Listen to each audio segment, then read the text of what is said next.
जय जिनेंद्र। एक प्रश्न है मेरे पास कि ज्ञानी के पास जाकर भक्ति करना, भक्ति मांगना, इसका क्या अर्थ है? देखो, भक्ति करना यानी कि महिमा करना, गुणानुवाद करना, है ना। व्यवहार से ये भक्ति कही जाती है जब हम जिनेंद्र भगवान की प्रतिमा जी के सामने खड़े होते हैं और उनका गुणानुवाद करते हैं भावों से, ना सिर्फ शब्दों से। क्रिया में वो सहज रूप से आ जाए तो आ जाए, लेकिन जो मूल भक्ति है, व्यवहार भक्ति है, वो भावों से की जाती है ना, निस्वार्थ भाव से की जाती है और उसमें गुणानुवाद होता है, भगवान की महिमा होती है। ना सिर्फ कि मैं ये जान लूँ, मैं ये जान लूँ, हे भगवान मुझे ज्ञान देना, मुझे ध्यान देना, मुझे इतना संज्ञान देना, मुझे क्षयोपशन देना, ये भक्ति नहीं है। ऐसे विकल्प करते रहने की अपेक्षा तू क्या करना कि तू भक्ति करना, यानी महिमा करना, गुणानुवाद करना। सत्पुरुष की दशा की महिमा आने पर तुझे अपने आत्मा, परमात्मा की महिमा आने का तथा अपने आत्मा की दशा प्रकट करने का अवकाश है। यानी कि तुझे अब इतनी स्पेस मिल गई है, तुझे इतनी ऑथोरिटी मिल गई है, तेरे पास अब इतनी शक्ति आ जाएगी कि तू अपनी महिमा भी कर सकता है। क्योंकि भगवान ने जिसकी महिमा करी, भगवान ने जिसकी महिमा करी अपने गृहस्थ जीवन में या अपने छद्मस्त काल में, ठीक है ना, तो उन भगवान के सामने खड़ा होकर उनकी अनुमोदना से अपनी महिमा कर रहा है। इनडायरेक्ट वे में जिनेंद्र मूरत में हमने देखा, निज की सूरत झलक रही है। समझ में आया? यानी भगवान में जब हम अपने आप को देखें, एक्चुअल में तो सच्ची महिमा वही है।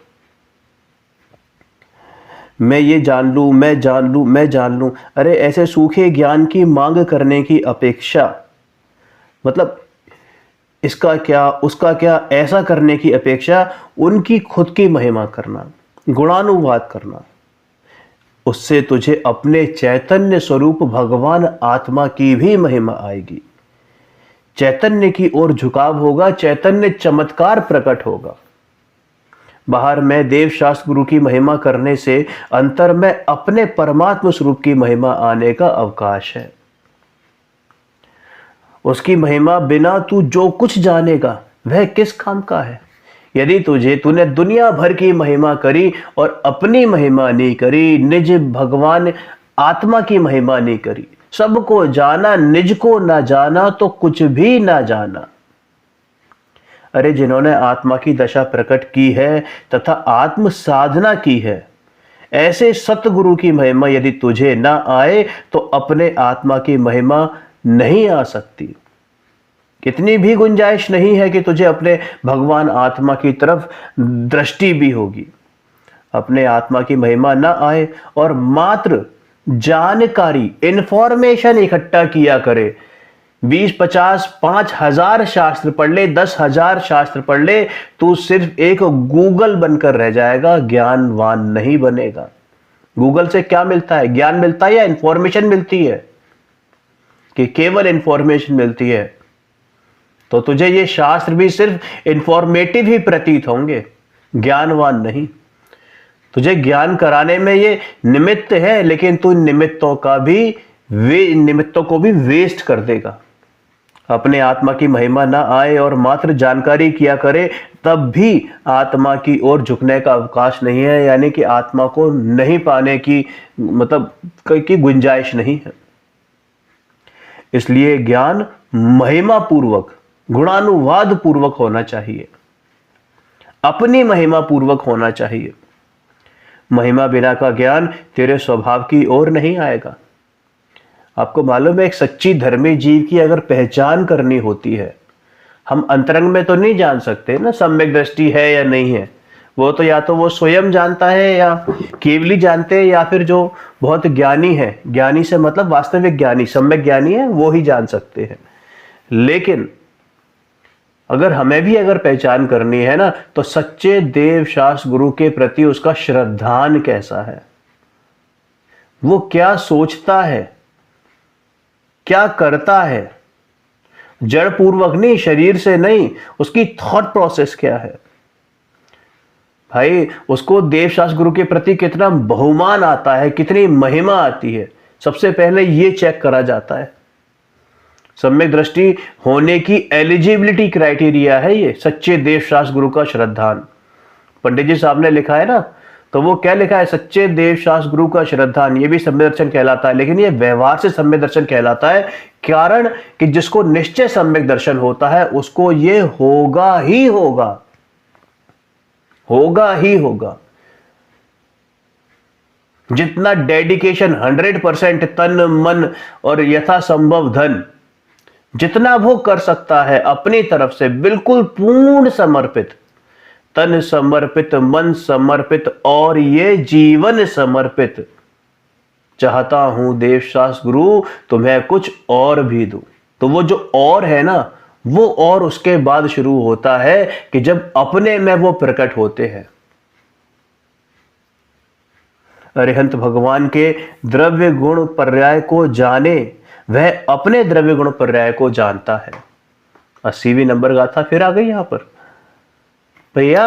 वो हर समय आपके साथ चलेगी, हर समय, क्योंकि यथार्थ रूप तो यही है कि जिसने अरिहंत भगवान के द्रव्य गुण पर्याय को जान लिया, यथार्थ रूप से जान लिया, भली भांति जान लिया, उसने अपने द्रव्य गुण पर्याय को जान लिया और उसका मोह नियम से क्षय को प्राप्त होगा, विलय को प्राप्त होगा।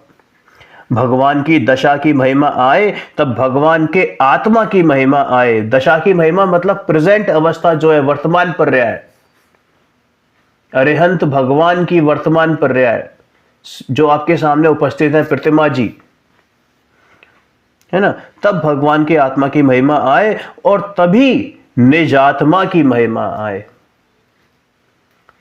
जो लोग कहते हैं ना, अरे हम एक काम करते हैं यार, स्वाध्याय तो करना है तो घर पे बैठ के कर लेंगे, मंदिर जाने की क्या आवश्यकता है, घर पे भी तो जनवाड़ी है। अरे सूखा सूखा ज्ञान ले रहा है, सूखा सूखा ज्ञान, क्यों मंदिरों में ताले पड़वा रहे हो तुम? तुम्हें मालूम है मंदिर की क्या महत्ता है? साक्षात समव शरण है, साक्षात समव शरण। जो तुम्हें ये तो जिसको तुम कह रहे हो ना, ये स्वाध्याय करना, ये स्वाध्याय नहीं, ये सिर्फ टाइम पास है, सिर्फ रीडिंग है, सिर्फ रीडिंग। सम्यक दर्शन जो है वो केवली के पादमूल में होता है। अगर हम बात करें क्षायिक सम्यक दर्शन जिसको होता है ना, वो केवली के पादमूल में होता है, मतलब उनकी छत्र छाया में होता है। और तेरे घर के पास जहां भी तू मंदिर जाता है वो साक्षात वर्तमान काल का संभव शरण है, वह साक्षात केवली विद्यमान है। अगर तुझे दिव्य ध्वनि सुनने का शौक है तो तू संभव शरण में नहीं जाएगा, तेरे घर पर आकर भगवान सुना जाएंगे ना दिव्य ध्वनि। तब तो नहीं कहता होगा हे महावीर स्वामी आप वहां पर हो, मेरे घर पर ही आ जाओ, आपसे मैं अभी 500 किलोमीटर दूर हूं। अरे वहां 500 नहीं, 5000 नहीं, 50,000 किलोमीटर दूर दूर जाते थे लोग। आपको मालूम है ना 20,000 स्टेप्स होते हैं ऊपर नहीं ऊपर जाने के, 5,000 धनुष ऊपर समव शरण लगता है। कैसे जाते हैं? एस्केलेटर के माध्यम से, ऑटोमेटिक एस्केलेटर के माध्यम से। कौन जहमत उठाए जाने की? जो रुचिवंत होगा वो जाएगा, सुनेगा, मंदिर जाएगा, मंदिर के में भगवान के सामने बैठेगा, उनके गुणानुवाद करेगा, शब्दों में आए ना आए लेकिन भाव भाषण अवश्य करेगा और विचारेगा भूतकाल जो आपका सो मेरा वर्तमान, और वर्तमान जो आपका वो भविष्य मम जान। भैया भगवान की वर्तमान दशा की महिमा आए बिना तुझे भगवान आत्मा की महिमा नहीं आएगी, और अपने निज गायक भगवान आत्मा की महिमा तो बिल्कुल नहीं आएगी। गुरु की दशा की महिमा आए तो गुरु को पहचाने, और गुरु को पहचाने वह अपने को पहचाने। श्रीमद जी ऐसा लिखते हैं कि ज्ञानी के पास ज्ञान मांगने की अपेक्षा भक्ति मांगना, क्योंकि उससे तुझे अपने स्वभाव की महिमा आएगी। ज्ञानी के पास मात्र क्षेपशम बढ़ाने मत जाना, कि मेरे को एक शंका है, जिज्ञासा है, मैं उसको समाधान कर लूं। अरे समाधान तो आगम में हो ही जाएगा, हो ही जाएगा। ज्ञान का स्वभाव क्या है, विभाव क्या है, इस प्रकार तू तत्व विचार करके जानना। लेकिन मात्र जान लूं, सीख लूं, पढ़ लूं, पढ़ा लूं, ऐसा कुछ करने से तू वहीं अटक जाएगा, वहीं रुक जाएगा। अरे प्रभावना में अटक जाएगा, और ये प्रभावना प्रभावना नहीं है। अपनी ओर झुकने का तुझे अवकाश नहीं रहेगा। बिना आराधना के कोई भी प्रभावना नहीं होती। निज आराधक को देखकर ही सज्जन पुरुष स्वयं प्रभावित हो जाते हैं।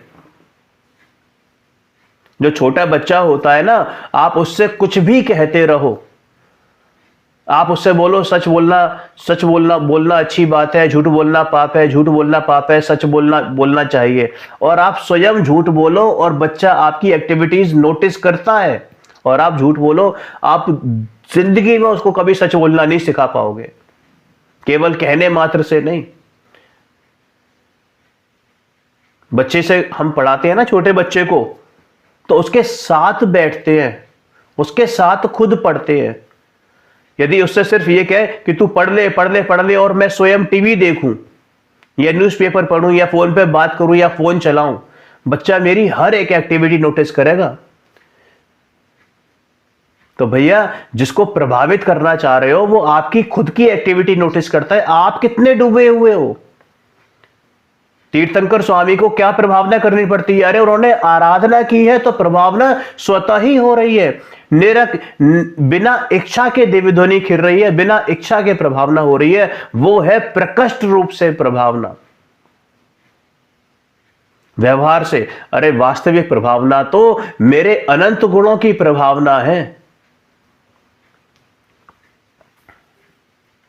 गुरु के स्वभाव की महिमा आने से तू सहज ही अंतर में झुक जाएगा, तुझसे विभाव में टिका नहीं जा सकेगा।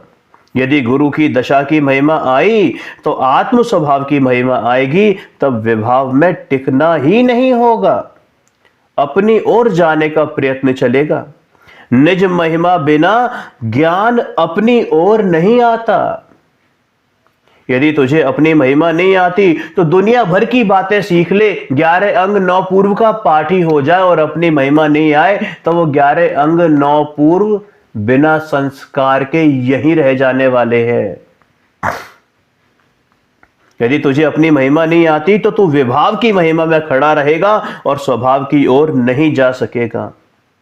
इसलिए महिमा पूर्वक ज्ञान होता है।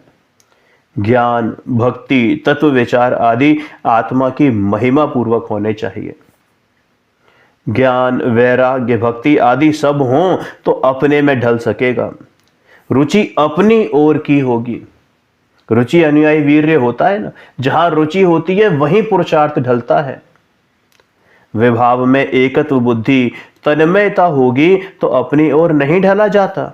इसलिए तू उनसे अलग रहना, अपनी परिणति का वेग स्वभाव की ओर जाए, ऐसी अंतरंग विरक्ति, ऐसी अंतरंग महिमा, वैसे तत्व विचार करना और अपने को पहचान कर अपनी ओर ढलना। यानी ज्ञान, वैराग्य, भक्ति ये सब साथ होंगे तब ही अपने में ढला जाएगा। कोई ये कहे कि ये भक्ति तो व्यवहार है, भाई तू समझ, बिना देवशास्त्र गुरु के श्रद्धान के तुझे सम्यक दर्शन हो ही नहीं सकता। पर आप तो कहते हो कि देवशास्त्र गुरु का श्रद्धान व्यवहार है, वो कारण नहीं है। बिल्कुल सही बात है, लेकिन जिसको सम्यक दर्शन प्रकट होना होता है या होता है, उसको ये देवशास्त्र गुरु का श्रद्धान होता ही होता है। ये बात भी उतनी ही सत्य है। जब हम ये कहते हैं कि देवशास्त्र गुरु का श्रद्धान मात्र व्यवहार है, उससे सम्यक दर्शन का कोई लेना देना नहीं है, वो इसलिए कहा जाता है ताकि तू वहीं ना अटक जाए। तू मंदिर में जाए और मात्र हाथ जोड़ के खड़ा रहे, इसलिए नहीं कहा जाता। इसलिए कहा जाता है कि भैया हाथ जोड़ने से कुछ नहीं होगा, इसलिए कहा जाता है कि तू मात्र हाथ जोड़ता ना रह जाए, तो आगे बढ़े। भगवान की महिमा करने के लिए इसलिए नहीं कहा जाता कि तू अपनी महिमा ना करे, उनकी महिमा छोड़ दे। अरे उनकी महिमा नहीं करेगा तो अपनी महिमा कैसे आएगी? इसलिए कहा जाता है कि तू केवल उनकी ही महिमा करने में ना अटक जाए, जो उन्होंने सच्ची महिमा करी है वहां तक पहुंचे। समझ में आया? अरे ये ज्ञान, वैराग्य, भक्ति जब सब साथ होते हैं तभी अपने में ढला जा सकता है, उसके बिना ढला नहीं जा सकता। क्योंकि बिना ज्ञान के कहां जाएगा? और ये महिमा और इस भक्ति के बिना अकेला ज्ञान होगा तो वो सूखा सूखा ज्ञान होगा, कुछ नहीं होगा, सिर्फ इंफॉर्मेशन होगी। वो ज्ञान ज्ञान भी नाम नहीं पाएगा। इसलिए ज्ञान, महिमा, विरक्ति के बिना अपनी ओर नहीं जाया जा सकता। समझ में आया? जी, बहुत सुंदर। एक प्रश्न और है कि विभाव को तथा वर्तमान पर्याय को गौण करके स्वभाव का आलंबन करने को कहा जाता है, परंतु स्वभाव तो दिखाई नहीं देता, मात्र वर्तमान विकार ही दिखता है। मतलब ये जो विभाव परिणाम है केवल वही दिखाई देते हैं, विकार दिखता है, राग द्वेष आदि दिखते हैं। क्या करें भाई?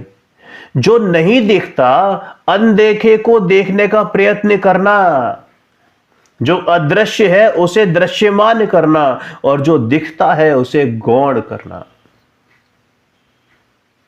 स्वभाव अदृश्य लगता है ना, इनविजिबल लगता है, परंतु वह दिखाई दे ऐसा है। अभी तुझे उसकी महिमा नहीं है इसलिए नहीं दिख रहा। जब हमारा बच्चा होता है ना तो वो स्कूल में पढ़ता है, तो जब उसकी छुट्टी होती है तो क्या होता है कि एक साथ 1000 बच्चे बाहर निकलते हैं। बड़ा स्कूल हो तो एक साथ 1000 बच्चे बाहर निकलते हैं। समझ में आया ना? तो क्या होता है कि हम उसमें अपने बच्चे को ढूंढ रहे होते हैं, तो हमारी निगाह बहुत सारे बच्चों पे जाती है, बहुत सारे बच्चों पे, लेकिन हमारा उपयोग सिर्फ एक अपने बच्चे की तरफ होता है।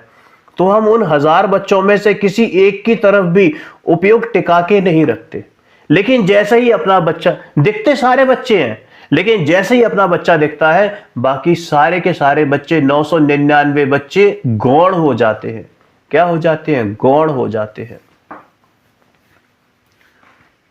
जब तक मैं 999 बच्चों में अटका हुआ था मुझे एक बच्चा नहीं दिख रहा था।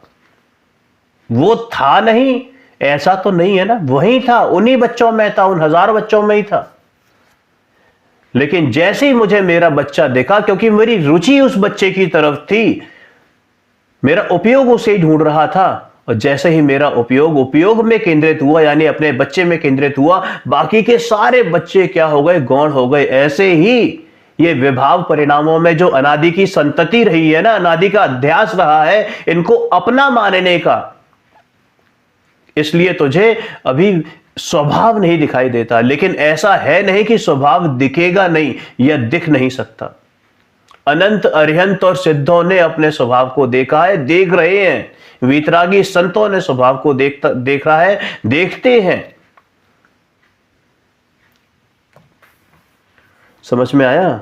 स्वभाव अदृश्य लगता अवश्य, लेकिन वह दिखाई ना दे ऐसा नहीं है। वो दिखाई देता है, उसे स्वयं नहीं देखता है, इसलिए वह अदृश्य है, यानी गुप्त है। तू स्वयं उसमें निगाह, मतलब वो अदृश्य है नहीं, लेकिन हमें नहीं दिखाई दे रहा है क्योंकि हमारा उपयोग उस तरफ नहीं है। लक्ष्य में ले, उसके दर्शन हो, ज्ञान में आए, इसलिए उसे दृश्यमान करने का प्रयत्न करना। सबको ज्ञान स्वभाव तो जानने में आ ही रहा है ना। अरे हर आबाल गोपाल को ये अनुभूति स्वरूप भगवान आत्मा ज्ञान पूर्वक ही जानने में आ रहा है, अनुभव में आ रहा है। निगोदिया से लेके अभी तक जितने भी हुए अरिहंत सिद्ध, सबको बराबर का ज्ञान है, बराबर का। मैं पर्याय की बात नहीं कर रहा हूं, प्रकट पर्याय की बात नहीं है, मैं ज्ञान स्वभाव की बात कर रहा हूं, ज्ञान सामान्य की बात कर रहा हूं।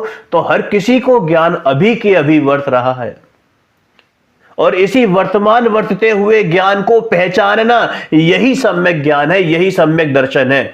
और इसी ज्ञान स्वभाव में लीन होना, इसी का नाम सम्यक चारित्र है। लेकिन हमारी दिक्कत क्या है कि हम ज्ञान को बाहर ढूंढते हैं। अरे भाई, सबको ज्ञान स्वभाव तो जानने में आ ही रहा है ना, उस ज्ञान के लक्षण द्वारा, उस ज्ञान गुण द्वारा गुणी की पहचान करना। अरे जब ज्ञान है तो ज्ञानी भी तो यही है, जहां ज्ञान वही ज्ञानी, और ज्ञान और ज्ञानी में कोई अंतर नहीं है। गुण गुणी के भेद होते हैं, लेकिन वस्तु फिर भी एक ही है। और जो भेद भी है वो सिर्फ अपेक्षा से कहे जाते हैं समझाने के लिए, वास्तव में भेद नहीं है, भिन्न नहीं है। ग्रंथों में आता है कि लक्षण से लक्ष्य की पहचान करना, पहचानने का प्रयत्न करना, पुरुषार्थ करना। लक्ष्य को, ज्ञान स्वभाव को पहचानने से, उसमें दृष्टि देने से और उनमें तन्मयता करने से यह शांति और सुख प्राप्त होता है।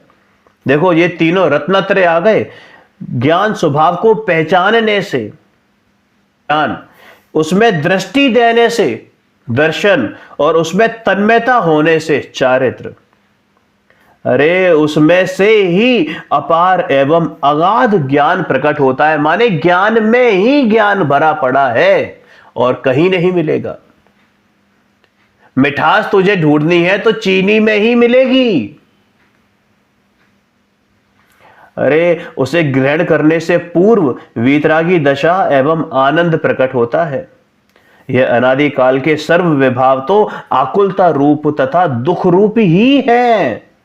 उन्हें टालने के लिए निराले तत्व को,